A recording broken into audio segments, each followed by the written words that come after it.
BBC Nepali सेवाको साँझ पखबाट शरद केसीको नमस्कार। आज कार्यक्रममा प्रधान न्यायाधीश विरुद्धको महाभियोग निष्क्रिय भएको भन्ने संसद सचिवालयको पत्रले निम्ति आयो हलचल। सर्वोच्चले सोध्यो प्रश्न, सरकार भन्छ महाभियोग अब आउने प्रतिनिधि सभामा छलफल भएर एउटा निर्णयमा पुग्छ। तर नेकपा एमालेका नेता सुभाष नेमाङ भन्छन् सत्ता पक्षलाई त केही बोल्ने नै अधिकार छैन, किनभने उसले कुनै पनि काम समयमा गरे। अब समानुपातिक सांसद चयनको जिम्मा दलहरूमा। मङ्सिर 24 गतेभित्र निर्वाचित गर्नुपर्ने व्यक्तिहरूको नामावली आयोगमा पेश गर्नुपर्ने। र चीनको शून्य कोभिड नीतिमा व्यापक परिवर्तन। तर सबभन्दा पहिले आजका प्रमुख विश्व समाचार। गनी अन्सारीबाट समाचार सुन्नुहोस्। प्रतिबन्धात्मक नियमहरू विरुद्ध देशभरि प्रदर्शनहरू फैलिएको एक सातापछि चीन सरकारले शून्य कोभिड नीतिलाई देशव्यापी खुकुलो पार्ने घोषणा गरेको छ।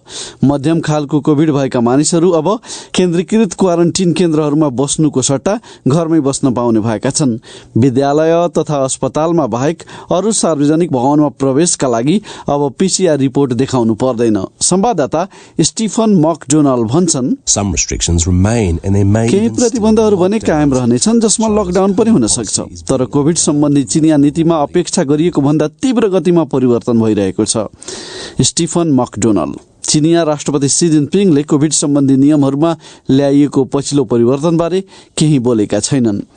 गत महिना चीनको आयात तथा निर्यातमा अपेक्षा गरिएको भन्दा नाटकीय ढंगले गिरावट आएको पाइएको छ। आधिकारिक तथ्याङ्क अनुसार गत वर्षको सोही अवधिको तुलनामा निर्यातमा करिब 9% गिरावट आएको छ भने आयात 10.5% घटेको छ। त्यसो हुनुमा कोभिड लकडाउन पनि एउटा प्रमुख कारकको रूपमा रहेको छ, जसका कारण उत्पादनमा असर परेको विश्लेषकहरूले बताएका छन्। युक्रेनमाथि रुसी आक्रमणपछि बढ्दो महँगी र बढ्दो ब्याज दर पनि कारकका रूपमा रहेका छन्। साउदी अरबको भ्रमणका लागि चिनिया राष्ट्रपति सी जिनपिङ 6 वर्षमा पहिलो पटक आज त्यहाँ पुग्दैछन्। भ्रमणका क्रममा उनले साउदी राजा सलमान, युवराज मोहम्मद बिन सलमानसँग भेटवार्ता गर्नुका साथै क्षेत्रीय शिखर बैठकहरूमा सहभागी हुनेछन्। चीन साउदी अरबको सबैभन्दा ठूलो व्यापार साझेदार हो र उसले क्षेत्रीय प्रभाव बढाउन खोजिरहेको छ। देशका विभिन्न स्थानमा छापा मारेका जर्मन प्रहरीले सत्ता पलटको प्रयास गरेको आरोपमा एक चरम दक्षिणपन्थी समूहका 25 जना सदस्यलाई पक्राउ गरेका छन्। चरम दक्षिणपन्थी तथा पूर्व सैनिक अधिकारीहरूको समूहले संसद भवन राइक्सटागमा छिर्ने र शक्ति हत्याउने योजना बनाएको थियो।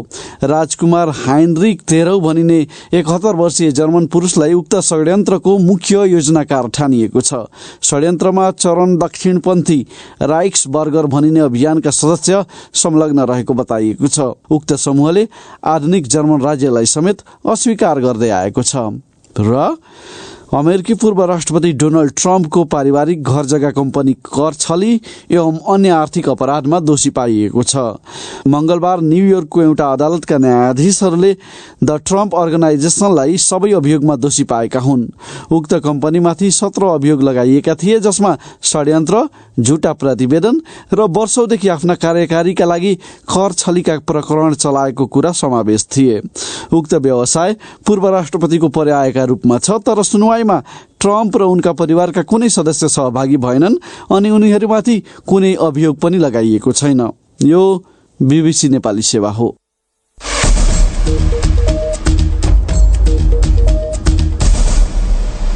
साँझपखमा तपाईलाई स्वागत छ। निर्वाचन परिणाम र भावी सरकार गठनबारे चासो केन्द्रित रहेका बेला संघीय संसदका महासचिवको एउटा पत्रले आज दिनभर एक किसिमको तरंग सिर्जना गरिदियो। निलम्बनमा रहेका प्रधान न्यायाधीश चोलेन्द्र शमशेर जबराले आफू विरुद्धको महाभियोग निष्क्रिय भएको पत्र संसद सचिवालयबाट पाएपछि सर्वोच्च अदालत फर्किन लागेको घोषणा गरेका थिए। त्यस विरुद्ध सत्तापक्ष र नेपाल बार एसोसिएसन खुला रूपमा उभिँदा उक्त पत्रको कार्यान्वयनमा सर्वोच्च अदालतले विभिन्न प्रश्नहरू सोधेर पत्र पठाउँदै तत्कालका निम्ति अंकुश लगाइदिएको देखिएको छ। प्रस्तुत छ एक रिपोर्ट। निर्वाचनको मिति घोषणा भएदेखि नै प्रधान न्यायाधीश जबरा विरुद्धको महाभियोगबारे फरक धारणा आउने गरेका थिए। चुनाव घोषणापछि पनि जबराले सर्वोच्च अदालत फर्किने प्रयास गरेका थिए। उनले सांसद, सभामुख र उपसभामुखको पद रिक्त हुने अनि प्रतिनिधि सभाको विघटन वा त्यसको आयु सकिँदा विचाराधीन विधेयकहरू निष्क्रिय हुने संविधानको धारा उद्धृत गर्दै आफू विरुद्धको महाभियोग निष्क्रिय भइसकेको लिखित जानकारी मागेको संसद सचिवालयले जनाएको छ। त्यसै अनुसार महासचिव भरतराज गौतमले पत्र पठाएपछि जबराले आजै आफू काममा फर्किन लागेको बताएका थिए। तर तत्कालै नेपाल बार एसोसिएसनले पत्रको वैधानिकतामाथि प्रश्न उठाउँदै प्रवेश गर्न नदिने घोषणा गर्यो। त्यसलाई बल पुर्याउने गरी सरकारका प्रवक्ता मन्त्री ज्ञानेन्द्र बहादुर कार्कीले पनि पत्रको औचित्यमाथि प्रश्न उठ्ने गरी टिप्पणी गर्दै भने, प्रतिनिधि सभामा चोलेन्द्र शमशेर जबराको विरुद्ध महाभियोगमाथि छलफलको प्रतिवेदन अर्को अब गठित प्रतिनिधि सभामा छलफल हुने विषय त्यो जीवितै छ र यो महाभियोग सार्वभौम सम्पन्न संसदको सम्पत्ति हो र यसको अब आउने प्रतिनिधि सभामा छलफल भएर यसले एउटा निर्णयमा पुग्छ। प्रधान न्यायाधीशको रूपमा जबरालाई काममा फर्किन बाटो खोलिदिएको संसद सचिवालयको पत्र पाएपछि सर्वोच्च अदालतले त्यसबारे संसदका महासचिवसँग प्रश्नहरू राखेर जवाफ माग गरेको छ। उक्त पत्र वैधानिक नभएको दावी गर्दै सर्वोच्च अदालतमा आजै परेको रिट निवेदनमाथि शुक्रबार सुनुवाई गर्ने अदालतका अधिकारीहरूले जनाएका छन्। राजनीतिक भागभण्डा खोजेको लगायतका आरोप लागेपछि जबरा विरुद्ध सर्वोच्चकै न्यायाधीशहरू अघोषित हडतालमा उत्रिएका थिए। त्यसपछि वर्तमान सत्ता गठबन्धनले जबरा विरुद्ध महाभियोग दर्ता गरेको हो। तर लामो समय मौन बसेको सत्तापक्षले प्रतिनिधि सभाको कार्यकाल अन्तिम घडीमा पुग्ने गरी प्रक्रिया अघि बढाएको देखियो। महाभियोग पारित गर्न आवश्यक 2/3 बहुमत आफ्नो पक्षमा नरहेकाले कार्यकाल सकिदासम्म प्रधान न्यायाधीशलाई निलम्बनमै राख्ने नियतले सत्तापक्षले त्यसो गरेको एक थरीको बुझाइ थियो र त्यस्तै आरोप नेकपा एमाले पनि लगाउने गरेको थियो। आजको प्रकरणबारे प्रतिक्रिया दिँदै गृह जिल्ला इलाममा रहेका नेकपा एमालेका नेता तथा पूर्व सभामुख सुभाष नेमाङले भने, हामी संसदमा हुँदा त्यो ल्याएनन्। अहिले अब संसद समापन भएर निर्वाचित भइयो, शपथ भएको छैन। महासचिवले यो निष्क्रिय भइसक्यो महाभियोग भनेर जुन पत्र पठाए त्यसको अब सत्ता पक्षबाट अलिकति आलोचना भयो। तपाईहरु के ठान्नुहुन्छ यसमा? अनि सत्ता पक्षलाई त केही बोल्ने नै अधिकार छैन, किनभने सत्ता पक्ष आफै गैर जिम्मेवार छ। उसले कुनै पनि काम समयमा गरेन। तर अब यसको बारेमा अरू मेरो टिप्पणी छैन, किनभने संसद खोलेपछि संसदमा हामी उपस्थित भएपछि र संसदमा यो दिने आएछ भने त्यति बेला हाम्रो कुरा भन्छौँ हामी। भनेको अघिल्लो संसदले जुन पूरा गर्न नसकेको महाभियोगको प्रक्रिया अब अर्को संसदमा ट्रान्सफर हुन्छ अथवा सर्छ सर्दैन, अहिले मेरो टिप्पणी छैन।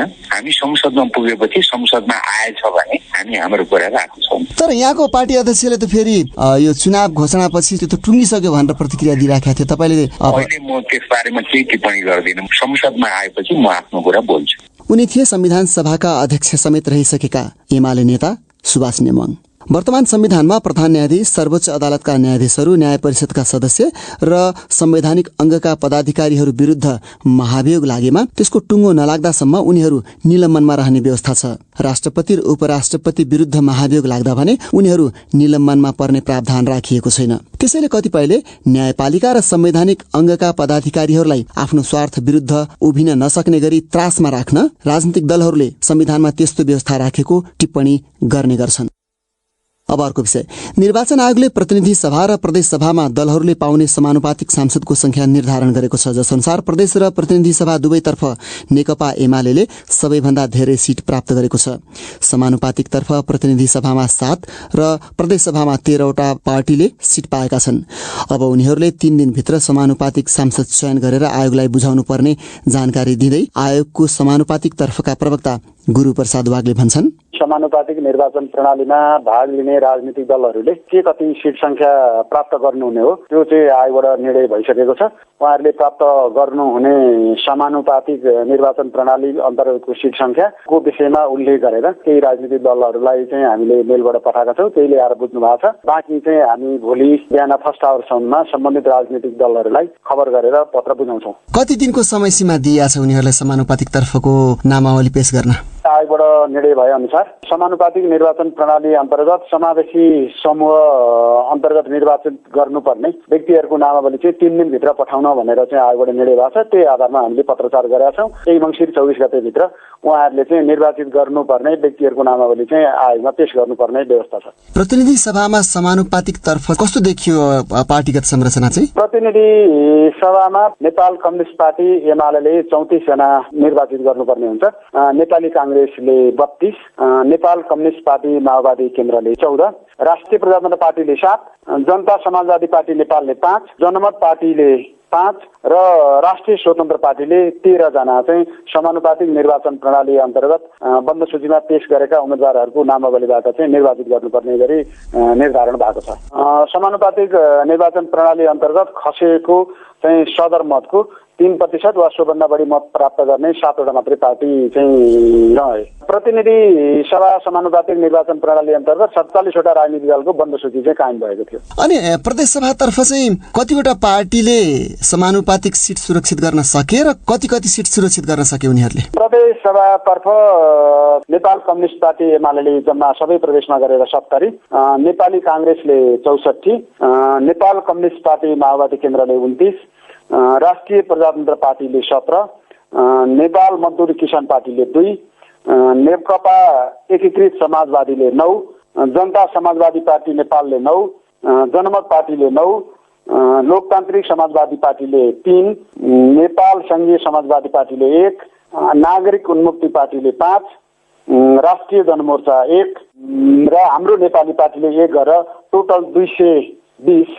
प्रदेश सदस्य चाहिँ उहाँहरूका यी पार्टीहरूबाट निर्वाचित हुने गरी चाहिँ आयोगले निर्धारण गरेको छ। अन्तिम सूची राष्ट्रपतिलाई बुझाउन सक्ने समय सीमाबारे यहाँ के सुनिश्चित हुनुभयो, केही ठेगान लाग्यो? भोलिको मितिबाट 3 दिनभित्र चाहिँ समानुपातिक निर्वाचन प्रणाली अन्तर्गत सिट संख्या प्राप्त गर्ने राजनीतिक दलहरूले चाहिँ निर्वाचित गर्नुपर्ने सदस्यको नामावली आयोगमा पेश भइसकेपछि त्यसपछि आयोगले निर्वाचित गरिदिएपछि निर्वाचन टुङ्गिने अवस्था रह्यो। 3 दिनभित्र राजनीतिक दलहरूले पेश गरेको सूची कुनै कारणले मिलेर आएन भने त्यो सूचीलाई चाहिँ फेरि मिलाएर पेश गर्न भनेर 2 दिनको समय दिनुपर्ने हुन्छ। 2 दिनको समयभित्र चाहिँ उहाँहरूले मिलाएर पठाउनै पर्ने हुन्छ र त्यसभित्र चाहिँ मिलाएर पठाइसकेपछि अनि आयोगले निर्धारण गर्छ। त्यसो गर्दा चाहिँ अलिकति पुसको फर्स्ट विकसम्म तानिन्छ कि जस्तो लाग्छ। उनी थिए निर्वाचन आयोगको समानुपातिक तर्फका प्रवक्ता गुरुप्रसाद वाग्ले। अन्तिम विषय, चिनिया सरकारले उसको शून्य कोभिड रणनीतिको मुख्य प्रावधानहरू त्यागेको छ। लकडाउन र क्वारेन्टाइन शिविरमा बस्नुपर्ने बाध्यात्मक नियमका कारण मानिसहरूले आपतकालीन अवस्थामा समेत निकास नपाएको भन्दै व्यापक विरोध प्रदर्शन भएको एक सातापछि चीनले त्यस्तो कदम अपनाएको देखिएको छ। बीबीसीका विवरणहरूमा आधारित रिपोर्ट स्वेच्छा राउतबाट। अब कोभिड संक्रमण भएका व्यक्तिहरूमा मध्यम खालका लक्षण देखिएका छन् वा कुनै लक्षण देखिएको छैन भने राज्य सञ्चालित शिविरहरूमा नभई घरमै अलग्गै बस्न सक्छन्। उनीहरूले महत्वपूर्ण स्थानमा प्रवेशका निम्ति परीक्षणको नतिजा देखाउनु पर्ने छैन र स्वतन्त्रतापूर्वक देशभर यात्रा गर्न सक्नेछन्। आम मानिसहरूले केही राहत महसुस गरेको बताइरहेका छन्। यद्यपि यस किसिमको आकस्मिक बदलावमाथि चिन्ता समेत व्यक्त भएका छन्। यस किसिमको व्यापक परिवर्तनहरूले चीनले अन्ततः आफ्नो शून्य कोभिड नीतिबाट पछि हट्न लागेको र अन्य देशहरूको जस्तै भाइरससँग अभ्यस्त हुन खोजिरहेको संकेत गर्छ।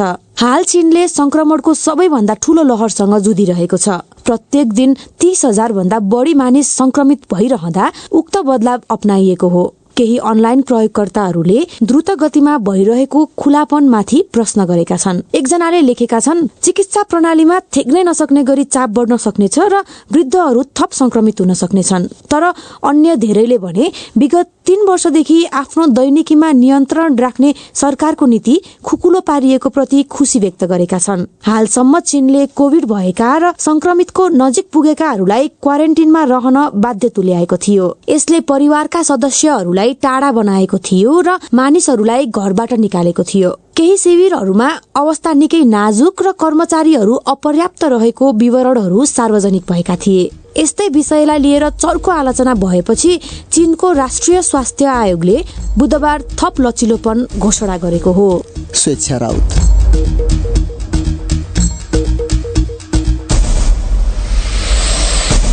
हवस् त यसका साथै BBC नेपाली सेवाको साँझ पख यहीँ सकिन्छ। भोलि बेलुकी पाउने 9 बजे हामी फेरि उपस्थित हुने नै छौँ। त्यस बेलासम्मका लागि हामी सबैलाई बिदा दिनुहोस्। नमस्कार।